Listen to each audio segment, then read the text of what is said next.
नमस्कार। जवाब तो देना होगा। मैं आप सभी का स्वागत है। मैं हूं डॉक्टर अवधेश मिश्रा। छत्तीसगढ़ की सियासत में किसी भी दल के किसी निर्णय को लेकर भरपूर सियासत होती है। ताजा मामला कांग्रेस के बाद अब बीजेपी के उस सहयोग केंद्र को लेकर है, जिस पे मंत्री को जिम्मेदारी दी गई कि साहब आप बैठेंगे और कार्यकर्ताओं की जो तकलीफें हैं, जो दुख है, जो बातें हैं, उन्हें सुनेंगे और न केवल सुनेंगे बल्कि उन्हें दूर करने की भी पूरी कोशिश करेंगे। गाहे बगाहे वक्त में ये सहयोग केंद्र अचानक से बंद हो जाता है, फिर से एक बार इसकी शुरुआत हो जाती है। अब जब फिर से इसकी शुरुआत हुई है तो कांग्रेस तंज कस रही है कि ये बीजेपी की मजबूरी हो गई है, जबकि कोई इसकी जरूरत है नहीं, क्योंकि कार्यकर्ताओं की तो सुनी जा नहीं रही है। कार्यकर्ता किसी भी दल, किसी भी पार्टी के लिए सबसे बड़ी ताकत, सबसे बड़ी शक्ति के रूप में काम करते हैं। वैसे कार्यकर्ताओं को साधना हर दल की कोशिश होती है, लेकिन बीजेपी के सहयोग केंद्र पे जो सियासत हो रही है, इसका असर क्या होगा ये वक्त तय करेगा। फिलहाल एक चर्चा करेंगे, लेकिन उससे पहले देख लीजिए ये खास रिपोर्ट।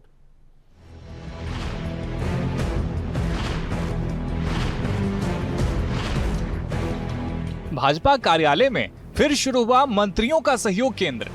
एक एक दिन एक एक मंत्री की होगी तैनाती। कार्यकर्ताओं की समस्याओं को सुनेंगे प्रदेश के मंत्री। नाराज कार्यकर्ताओं की नाराजगी दूर करने बीजेपी सक्रिय। कांग्रेस ने कहा सहयोग केंद्र भाजपा की मजबूरी बन गई। भाजपा ने कहा कार्यकर्ताओं की पार्टी में कार्यकर्ता सर्वोपरि। साल 2023 माह दिसंबर, छत्तीसगढ़ की राजनीति की वह तारीख जब कांग्रेस को सत्ता से बेदखल कर बीजेपी 5 साल बाद सत्ता में लौटी थी। सत्ता में लौटने का श्रेय बीजेपी ने अपने देवतुल्य कार्यकर्ताओं को दिया, लेकिन सत्ता में समय बीतने के साथ ही देवतुल्य कार्यकर्ताओं में नाराजगी देखने को मिली।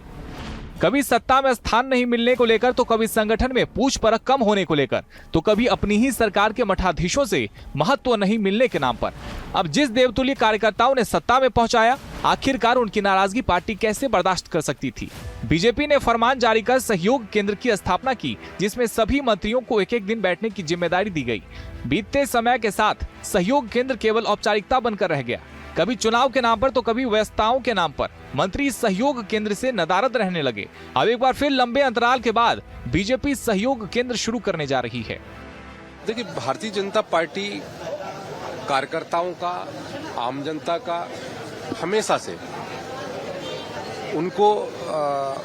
उनके प्रति उत्तरदायित्व रहा है और लगातार उनकी बातों को सुनना और उन समस्याओं का निराकरण करना, ये हमारी परंपरा रही है।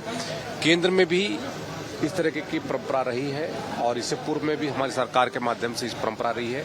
और सरकार और संगठन के सहयोग से ये सहयोग केंद्र प्रारंभ किया जा रहा है। इस सहयोग केंद्र के माध्यम से हमारे माननीय मंत्रीगण बैठेंगे और जो विभिन्न जो समस्या आएंगे, जो विषय आएंगे, उन विषयों का निराकरण किया जाएगा। सहयोग केंद्र के नाम पर पहले भी भाजपा मंत्रियों को प्रदेश कार्यालय में तैनात कर चुकी है, लेकिन समस्याओं के निराकरण के आंकड़ों की बात आज भी प्रश्नों के बीच ही दबा हुआ है और यही वजह है कि कांग्रेस इस पर जमकर निशाना साध रही है। पूर्व सीएम भूपेश बघेल का कहना है कि भाजपा किस मजबूरी के साथ आगे बढ़ रही है वह खुद ही जानती है। भूपेश बघेल ने यह भी कहा कि भाजपा अगर अपने कार्यकर्ताओं की सोचती है तो आंकड़े जारी करना चाहिए। पूर्व मंत्री शिव डहरिया का कहना है कि भाजपा की स्थिति बेहद खराब है, कार्यकर्ताओं में भारी आक्रोश है। किस अधिकारी के, किस नेता के, किस मंत्री की चलती है ये बता तो उससे सहयोग मांगा जाएगा। जिससे नहीं चल, जिसका कुछ चलता ही नहीं है ना, उससे सहयोग मांगने जाएंगे तो समय बर्बाद है। इनके कार्यकर्ता खुद नाराज हैं, उनका कहीं समस्या का निराकरण नहीं हो रहा है। कितनी समस्याएं आई, कितने का निराकरण हुए, एक आंकड़े भी तो सरकार को बताना चाहिए, पार्टी को बताना चाहिए। वो दिखाए तो इनका कच्चा चिट्ठा खुल जाएगा। कुछ इन लोग इनके नाम पे खाली प्रचार प्रसार के अलावा कोई काम नहीं हो रहा है। किसी भी राजनीतिक दल की सबसे बड़ी ताकत के रूप में कार्यकर्ताओं को ही देखा जाता है। ऐसे में भाजपा भी इस बात को जानती है कि अगर कार्यकर्ता सत्ता तक पहुंचा सकते हैं तो फिर एक झटके में निपटा भी सकते हैं और यही वजह है कि कार्यकर्ताओं को साधने भाजपा सहयोग केंद्र चला रही है। अब तमाम सियासी बातों के बीच इसका असर क्या होगा वक्त ही तय करेगा। बीएसटीवी के लिए रायपुर से करिश्मा सोनी की रिपोर्ट। इस रिपोर्ट को देख के आप समझ गए होंगे कि आखिरकार बीजेपी के भीतर खाने चल क्या रहा है। चले इसे विषय पे करेंगे चर्चा। 3 बेहद खास वरिष्ठ मेहमान हमारे साथ जुड़े। मेहमानों का परिचय आपसे करा देता हूं। बीजेपी की ओर से वासु शर्मा है, युवा नेता है, प्रवक्ता रह चुके। वासु जी बहुत स्वागत आपका। कांग्रेस की ओर से प्रीति शुक्ला उपाध्याय हैं, आप नेशनल कोऑर्डिनेटर है महिला कांग्रेस की, बड़ी सक्रिय नेत्री हैं। प्रीति जी आपका भी बहुत स्वागत है। बतौर राजनीतिक विश्लेषक, सुबह के वरिष्ठ पत्रकार, सियासत के हर पहलू को समझने वाले अनिरुद्ध दुबे भी हमारे साथ हैं। अनिरुद्ध जी आपका भी बहुत बहुत स्वागत है। अनिरुद्ध जी, मैं चर्चा की शुरुआत आपसे करता हूं। किसी भी राजनीतिक दल के लिए कार्यकर्ता सबसे बड़ी पूंजी होती है। उन कार्यकर्ताओं को साधने के लिए नाना तरह के जतन किए जाते हैं। सहयोग केंद्र पे इतनी सियासत क्यों, जरा समझाइएगा राजनीतिक मायने इसके अनिरुद्ध जी। देखिए, क्या है, कार्यकर्ताओं का क्या अपना वजूद है, इसका सीधा सीधा मैं एक उदाहरण देता हूं कि जब 2018 में भारतीय जनता पार्टी नेस्तनाबूद हुई और सरकार गई, और जब विश्लेषण किया गया तो एक बहुत बड़ा कारण जो उभर कर नजर आया था कि कार्यकर्ताओं की नाराजगी, कार्यकर्ता घर बैठ गए थे। चलिए, बहुत अच्छा है कि आप इस समय चिंता कर रहे हैं और आप जो वहां पे कहीं ना कहीं ऊपर तक रिपोर्ट गई होगी और जो चीजें गई होगी तो आपको तय करना पड़ रहा है कि हम जो है सहयोग केंद्र में मिलेंगे। बहुत अच्छी बात है, बहुत सराहनीय कदम है। लेकिन एक चीज ये है कि मिल रहे हैं और भी बहुत कुछ करने की जरूरत है। इसमें बहुत कुछ करने की जरूरत है कि आप जो है, मुख्य बात है निगम मंडल। इतने लोग संघर्षरत रहते हैं, 1 या 2 बार वहां तक के जो निगम मंडलों में नियुक्तियां हुई, आज जो है आप ये देखिए कि निगम मंडल में और कुछ निगम मंडल खाली पड़े हैं। रायपुर विकास प्राधिकरण जैसी जो संस्था है, वहां पे अध्यक्ष की नियुक्ति हुई, 2 उपाध्यक्ष जो बहुत महत्वपूर्ण भूमिका होती है, और 5 संचालक मंडल, आज तक उनकी नियुक्ति नहीं हुई है अवधेश जी। और दूसरी बात, आप ये गौर करिए कि कितना महत्वपूर्ण है कि आवास एवं पर्यावरण मंत्री ओपी चौधरी जी जो है सीधे सीधे वो रायपुर विकास प्राधिकरण में उनकी दखल है, और वहां पर राजधानी रायपुर के हाट बाजार को तोड़वा के वो इतना बड़ा एक उदाहरण पेश करने की कोशिश में है कि वहां पे पूरे देश भर के हर राज्यों का शिल्प वहां पे मिले, वो वस्तु मिले। तो कुल मिलाकर जब अभी इतनी दूरदर्शिता है तो उस दूरदर्शिता का जो है मतलब वो जो दूरदर्शिता जो है एक नतीजे में तब पहुंचेगी कि जब आप साथ लोगों को लेकर चलें।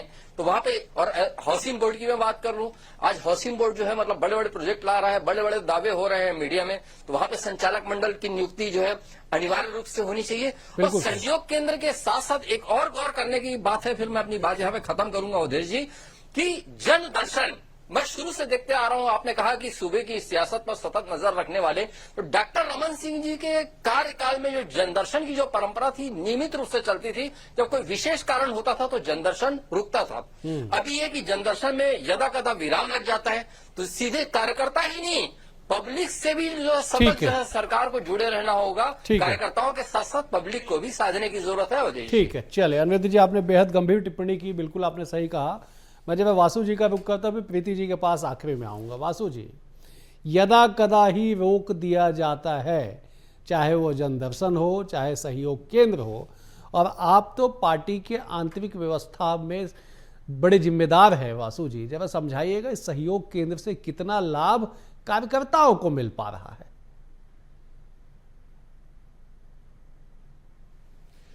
देखिए अवधेश जी, निश्चित ही, क्योंकि जब सहयोग केंद्र पार्टी कार्यालय में लगता है तो निश्चित रूप से कार्यकर्ता में उत्साह भी होता है, और कार्यकर्ता अपने हक है, क्योंकि पार्टी के लगातार वो काम करते हैं और अपने ही मर्जी पार्टी के वरिष्ठ मंत्रियों से मुलाकात करते हैं, और निश्चित रूप से अपनी कुछ शिकायतें होती है या कुछ कहना होता है तो उनसे बात करते हैं।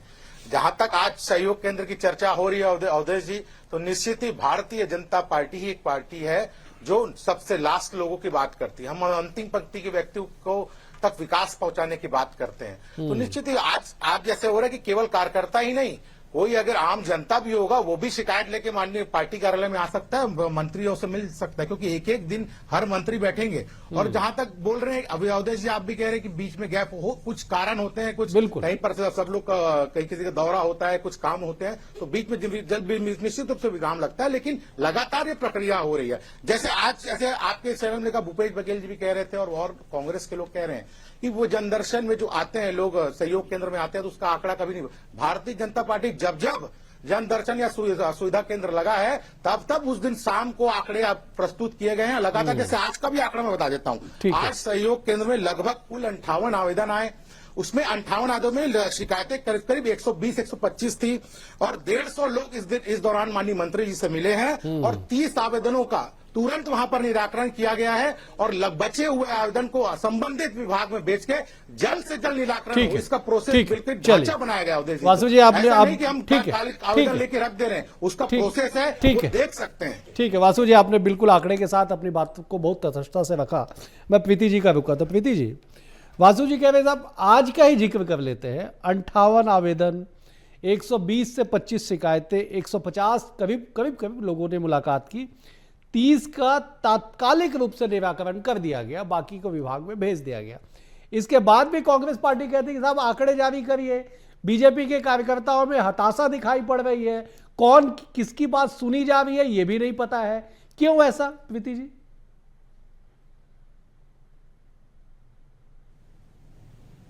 अवधेश जी, कांग्रेस की सरकार अगर आप याद करें तो मुख्यमंत्री जन दर्शन होता था, जो मुख्यमंत्री निवास में होता था, जिसके लिए ऑनलाइन प्रोसेस था, पूरा एप्लीकेशन करिए, मिलने जाइए और सारे आंकड़े ट्रांसपेरेंटली अवेलेबल थे ऑनलाइन, आप खुद देख सकते थे। हमें और आपको चर्चा करने से पहले हम लोग वहां पर ऑनलाइन चेक कर सकते थे।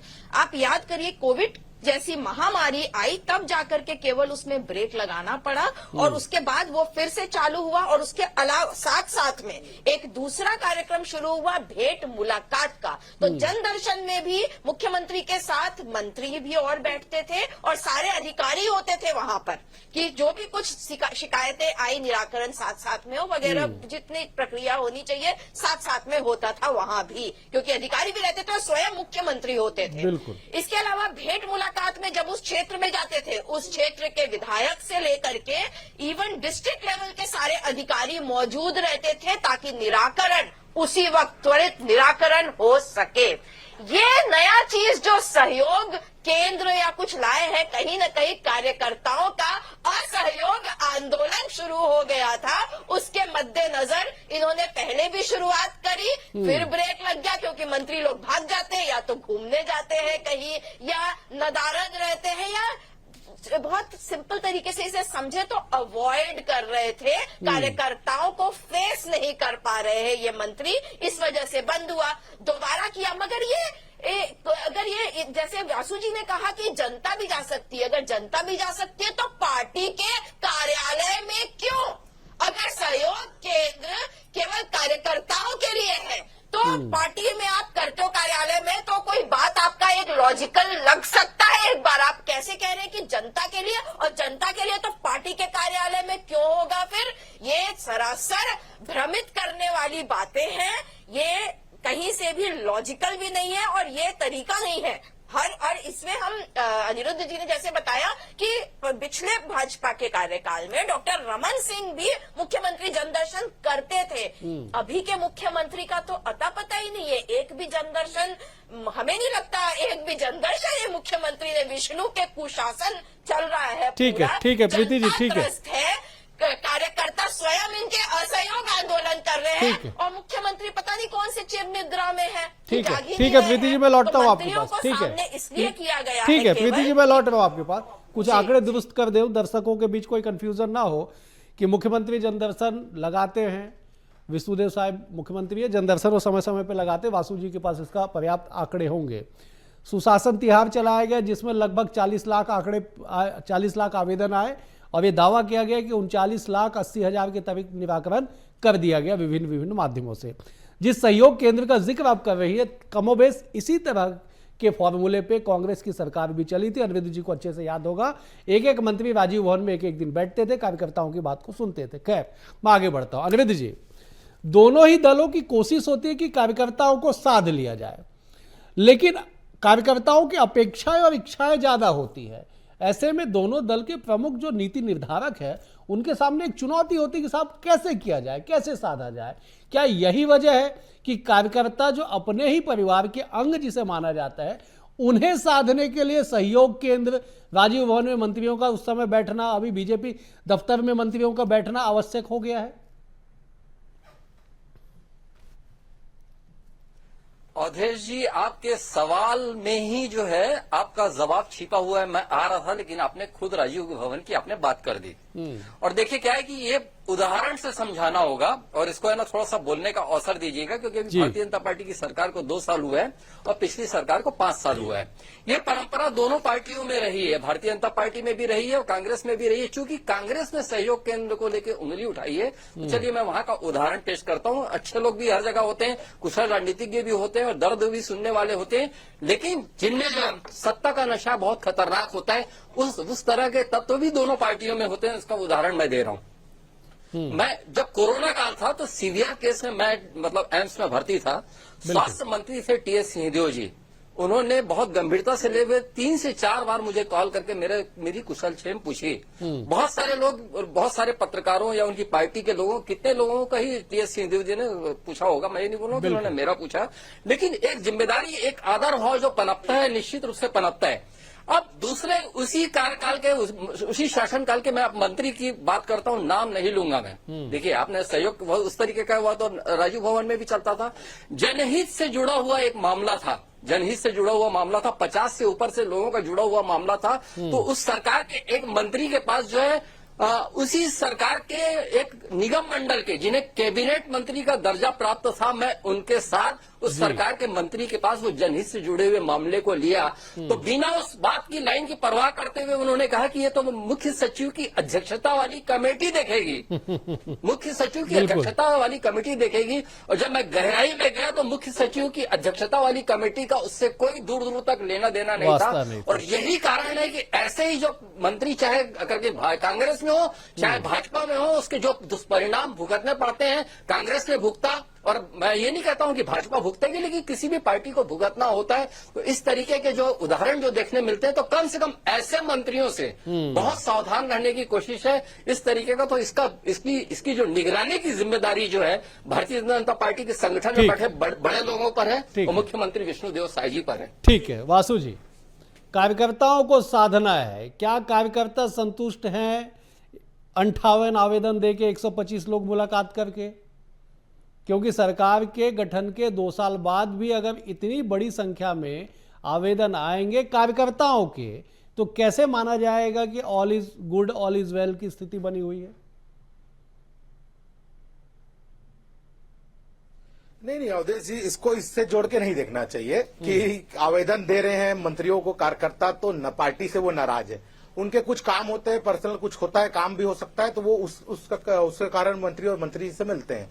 हमको इससे जोड़ के नहीं देखना चाहिए कि पार्टी के कार्यकर्ता नाराज है इसलिए वो मंत्रियों से मिल रहे हैं। बहुत सारे ऐसे काम होते हैं, लेकिन जनता के लिए काम करना ये भारतीय जनता पार्टी का पहला कर्तव्य है। और निश्चित रूप से पार्टी के कार्यकर्ता क्योंकि ग्राउंड में मेहनत करते हैं, उनके कारण किसी भी निश्चित रूप से भारतीय जनता पार्टी की सरकार बनती है। तो भारतीय जनता ये एक ऐसी पार्टी है अध्यक्ष जी, जो अपने कार्यकर्ताओं को देवतुल्य बोलती है। हमारे देवतुल्य कार्यकर्ता है भारतीय जनता पार्टी के। और भारतीय जनता पार्टी का कार्यकर्ता नेशन फर्स्ट के लिए काम करता है। सबसे पहले देश है, उसके बाद पार्टी है, सेल्फ थर्ड में। ये पार्टी ऐसी है। निश्चित ही जहां तक अभी कांग्रेस की प्रवक्ता ने बहुत सारे बातें कही कि भारतीय जनता पार्टी के, जैसे उस आरोप को आपने ही खंडन कर बता दिया कि विष्णुदेव साय जी लगातार मुख्यमंत्री निवास में बैठते हैं, और इन्होंने वो बात कही, तो उसमें उसको एक बात और ऐड कर दूं।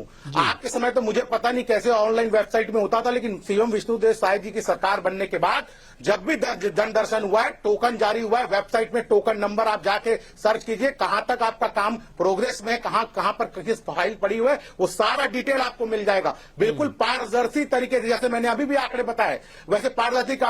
और एक बात और याद आता है उदय जी मेरे को, जब पूर्व मुख्यमंत्री भूपेश बघेल जी भेंट मुलाकात करते थे, इन्होंने भी कहा, भूपेश बघेल जी मंच पे बैठते थे, आवेदन का कोई रिकॉर्ड नहीं है। हमने जैसे बताया, हमारे मुख्यमंत्री लगातार जिलों में दौरा किए, हमने बताया कि हमारे पास इतने 40 लाख आवेदन आए और हमने सारे को निराकरण करने की कोशिश की और वो हुए भी। तो ऐसा इनके समय में कभी नहीं होता था। ये बोलते जरूर थे, खाली फोटो खिंचवाने के लिए, कोई काम वहां पर नहीं होता था। वासु जी पुरानी बातें छोड़ दीजिए। ठीक है वासु जी, पुरानी बातें छोड़ दीजिए। आपने कहा साहब कि भारतीय जनता पार्टी का जो कार्यकर्ता होता है नेशन फर्स्ट के लिए काम करता है, पार्टी फर्स्ट के लिए काम करता है, व्यक्तिगत बातें तीसरे चौथे नंबर पे आता है। और आप खुद उलट कह रहे हैं कि साहब कार्यकर्ता जो कार्यालय में आते हैं वो व्यक्तिगत काम लेके आते हैं, कैसे काम चलेगा? मैं लौटता हूं, मैं जब प्रीति जी का रुख करता। प्रीति जी, कंफ्यूजन है थोड़ा सा, कार्यकर्ता क्या चाहते हैं, नेता क्या चाहती है, पार्टी नेता क्या चाहते हैं, पार्टी क्या चाहती है, और इन सब के बीच में भुगतना तो कार्यकर्ताओं को ही पड़ता है, क्योंकि अपेक्षित वही होते हैं, मेहनत वही करते हैं, ग्राउंड से लेके तमाम तरह की जो रियल रिपोर्ट है वही ला के देते हैं। फिर कार्यकर्ताओं से इतना भेदभाव क्यों? अनिरुद्ध जी याद दिला रहे थे कि पिछली सरकार को हाथ धोना पड़ा अपने सत्ता से, कार्यकर्ताओं की नाराजगी, उपेक्षा या इस तरह की कुछ कार्यप्रणालियों से। तौर पे अवधेश जी, कार्यकर्ता बिल्कुल बेसिक होता है और कार्यकर्ता ही पार्टी को जिताता है या हराता भी है, ये भी बात सच है, किसी भी पार्टी के लिए ये सच है। कार्यकर्ता भारतीय जनता पार्टी कहने के लिए देवतुल्य कहती है, किंतु हमारे कांग्रेस पार्टी का एक बहुत स्पष्ट है कि एक कार्यकर्ता जो होता है वो सबसे बड़ा पद है कांग्रेस पार्टी का, बाकी पद तो बाद में आते हैं और जाते रहते हैं। कार्यकर्ता होना एक सबसे बड़ा पद और सम्मानजनक बात है कांग्रेस पार्टी से जुड़े रहना, कांग्रेस पार्टी की विचारधारा से। वासु जी बहुत सारी बातें कर रहे थे जिसको आपने फैक्ट चेक किया है, उसके लिए धन्यवाद आपका। कार्यकर्ता अगर इनके नाराज नहीं है और ये नेशन फर्स्ट का जो एक स्लोगन दे करके चल रहे हैं, तो आखिर इतने जो आंकड़े ये बता रहे हैं आज ही के दिन में के जो आंकड़े दे रहे हैं कि 58 आवेदन आए और 100 से ऊपर कार्यकर्ता पहुंच गए, तो ये क्यों पहुंचे आखिर? नेशन फर्स्ट के लिए तो अपने जगह पे रह सकते हैं। तो इनकी बातें कथनी और करनी का जो अंतर है और किस तरह से ये लोग झूठ का पूरा पुलिंदा लेके चलते हैं, ये खुद स्पष्ट हो रहा है। कार्यकर्ताओं की नाराजगी किसी भी सरकार में, कोई भी पार्टी रहे अवधेश जी, थोड़ी बहुत रहती है, सिर्फ नाराजगी नहीं। हम वासु जी के इस बात से जरूर सहमत है कि उनका कुछ काम भी होता है और ये परस्पर संवाद होना चाहिए। मेरा प्रश्न ये है कि कार्यकर्ता तक सीमित रखिए फिर इसे। वासु जी ने ओपनिंग स्टेटमेंट में अपने कहा कि जनता भी आ सकती है, हमारी आपत्ति किस बात से? ठीक है वासु जी, जवाब दीजिए। कार्यकर्ता के लिए करिए, कोई भी पार्टी अपने कार्यकर्ता के लिए कर सकते हैं बहुत कुछ, आप बिल्कुल करिए, परंतु आप जनता को इसमें इन्वॉल्व करिए और फिर बोलिए कि नहीं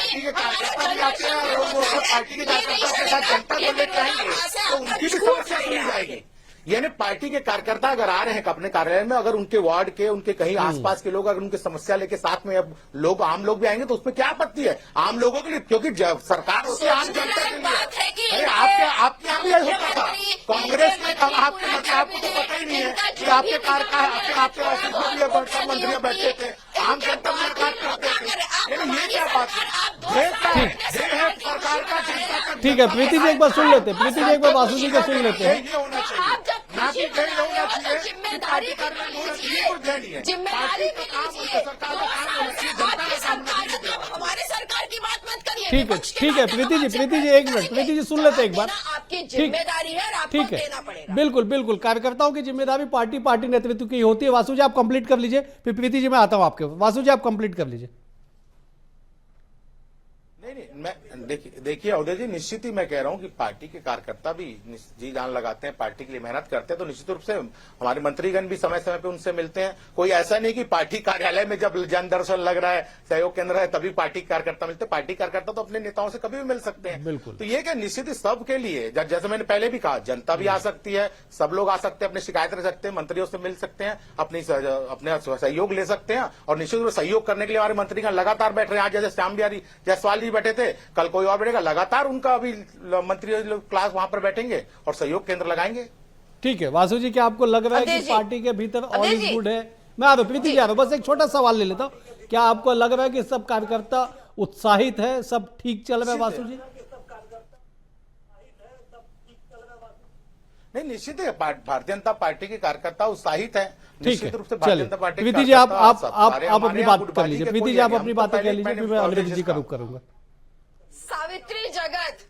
सावित्री जगत को याद कर रहे हैं हम आज। नहीं ठीक है, वो प्रीति जी व्यक्तिगत किसी का नाम नहीं, दर्जनों फहरिस्त है दोनों पार्टी में, दर्जनों फहरिस्त है प्रीति जी। मंडल अध्यक्ष बना देते हो आप लोग, पार्टी से निष्कासित लोग। ठीक नहीं व्यक्तिगत नहीं प्रीति जी, मैं माफी चाहूंगा, किसी का व्यक्तिगत नाम नहीं, दोनों पार्टी में लंबी फहरिस्त है कार्यकर्ताओं को दरकिनार किए जाने का। ठीक है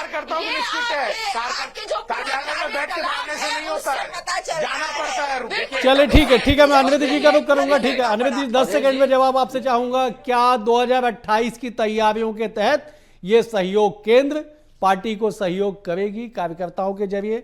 10 सेकंड में जवाब दीजिएगा अनिरुद्ध जी। है कि 2028 को अवधेश जी बहुत दिल्ली दूर है, और मुख्य बात यह है कि जो कहीं ना कहीं जो नाराजगी जो अंदर भीतर ही भीतर चल रही है, ऊपर वालों के कानों तक पहुंची, उसी का नतीजा है कि ये जो अभी जो है निर्णय लिया गया। हालांकि बीच में एक बार और एक्सपेरिमेंट ठीक हुआ है, था, फिर लंबा चलिए गैप आप आया। तीनों मेहमानों का बेहद शुक्रिया। निवृत्ति जी आपका शुक्रिया, प्रीति जी आपका शुक्रिया, वासु जी आपका भी बहुत बहुत शुक्रिया। कुल मिला के भाजपा ने निर्णय ले लिया कि कार्यकर्ताओं को साधने के लिए सहयोग केंद्र स्थापित किया गया, जिसमें मंत्री बैठेंगे, कार्यकर्ताओं की बातों को सुनेंगे और संभवतः समाधान भी करेंगे। इसका असर क्या होगा आने वाले वक्त तय करेगा। फिलहाल आज के लिए इतना ही। कल एक और विषय के साथ होगी मुलाकात। बने हुए BSTV के साथ। नमस्कार।